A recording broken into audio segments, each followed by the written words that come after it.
បានជាមួយនឹងបនអាណាចក្រខ្មែរទាំងអស់គ្នា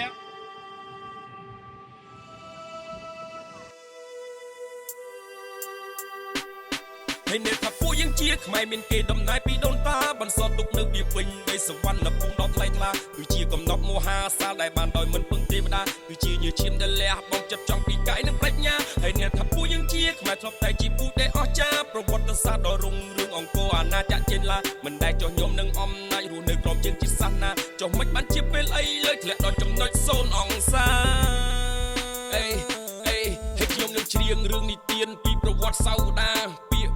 ចុងជួនអង្រួមដល់ចិត្តខេមរាឲ្យភ្ញាក់រលឹកពីទឹកដីថាខ្មែរយើងមុនវាប៉ុណ្ណាទាំងផ្ទៃទឹកទាំងផ្ទៃដីថាវាធំមហាសាលអំណាចវាលាតសំថឹងត្រឹមនៅលើអាកាសាហើយដៃពីរជើងពីរមិនដែលទៅពឹងក្បាលអ្នកណាអំណាចធំហើយខ្លាំងស្ដាប់បច្ចកម្មដ៏អស្ចារ្យសំណងវិមានដល់ស្គមស្កៃប្រទេសដទៃគេខ្លាយរអាក្នុងទឹកសម្បូរត្រីលើដីសម្បូររ៉ែក្នុងដីក៏មានពេជ្រធនធានហូរហែរក្សាបន្តដំណរគិតដល់កូនចៅផងដែរហើយធ្វើមួយគិតមួយឲ្យមានប្រយោជន៍ដល់ខ្មែរ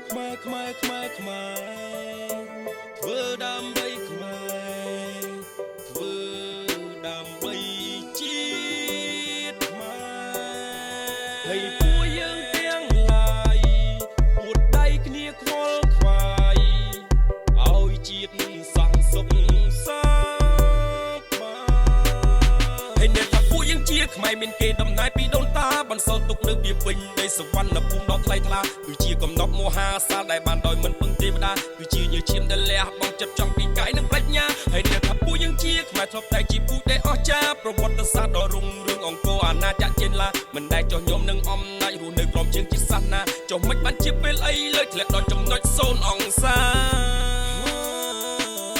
ជំលើកដៃគួរទុំឲ្យដាក់សំណួរសួរអាត្មាថាម៉េចខ្មែរយើងបច្ចុប្បន្នវាស្ទើរអន់ជាងស្រីពេជ្រាគេលូកលាន់រូបរាងទុនត្រៀនពីសពទាំងកាយយ៉ាតែបានចំណូលចូលមកវិញបានត្រឹមតែរៀងទឹកនេត្រារឿងទឹកដីបាត់ទឹកពីមុនវាយូរលងណាស់ហើយទៅចោះតែបច្ចុប្បន្នរឿងកោះគុជរឿងកោះត្រល់ធនធានឡើងខ្សោះអាណានិគមឈាមតិចអ្នកវិភាគវិញឃើញអស់បែជាមិនដេញបហាគេទៅជាបហាអ្នកប្រាជ្ញនោះហើយណាហើយទៅចោះមិនដឹងថាត្រូវនិយាយអ្វីតែសុំឲ្យគិតថាទឹកដីយើងកាន់តែខ្លីអាយុយើងកាន់តែជិតអស់មិនចង់ឲ្យជាស្លាប់ទៅដៃអីបកក្រោយមកវិញរួមគ្នាគិតអនាគតទឹកដីយើងគឺជាយុវជនយុវនារីសម័យថ្មីរួបរวมគ្នាការពារជាតិយើងគឺជាទំពាំងស្រង់ឫស្សីកុំភ្លើតភ្លើននឹងគេពំពួកប្រចាំខ្លាយជាទំពាំងស្អុយអនាគតប្រទេសជាតិគឺពឹងទៅលើយើងហើយត្រូវជួយគ្នា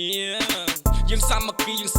គឺជាកម្លាំងដ៏ខ្លាំងក្លាយើងរួមគ្នាយើងតតាំងប្រឆាំងនឹងទុនផ្ដាច់ការឲ្យសំងំយកទៅសុកទៅថ្ងៃមុខទៅជាយ៉ាងណាវាស្នាកូនចៅចំនួនក្រោយរស់នៅដូចជាប់បដាសាយើងជូតទឹកភ្នែកយើងដើរទៅមុខយើងវាយសម្រុកយកជោគជ័យលះបង់ជីវិតសាច់ឈាមស្រស់ហើយដោយលោកទូកែមលៃអ្វីដែលគាត់វិភាគចំយើងស្ដាប់ហើយមានអត្ថន័យដាក់ទឿនកូនខ្មែរយើងជាច្រើនឲ្យងាកមកគិតពីទឹកដី